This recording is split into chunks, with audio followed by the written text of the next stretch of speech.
நீ உனக்கு புரியவை, உன்னை இந்த உலகத்துக்கு புரியவை. புத்திசாலித்தனத்தில் மிகப்பெரிய புத்திசாலித்தனமே முட்டாள்கிட்ட போய் நான் புத்திசாலின்னு நிரூபிக்க கூடாது. முட்டாள்கிட்ட ஆமாண்டா நான் முட்டாள்னு ஒத்துட்டு போறதா மிகப்பெரிய புத்திசாலித்தனம். சம்பாதிக்கவே முடியாத மிகப்பெரிய விஷயம்.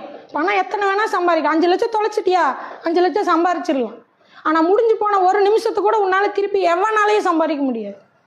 எப்பேற்பட்ட கோடீஸ்வரனாலையும் முடிஞ்சு போன ஒரு நிமிஷத்தை சம்பாதிக்க முடியாது. 5 வருஷத்துக்கு அப்புறம் நான் இதை செய்ய போகிறேன், இல்லை இப்படி நான் இருப்பேன், இல்லை 10 வருஷத்துக்கு அப்புறம் நான் இங்கே இருக்க போகிறேன். ஒரு கோலை வைங்க, அந்த கோலை நோக்கி ஃபோக்கஸ் பண்ணுங்க.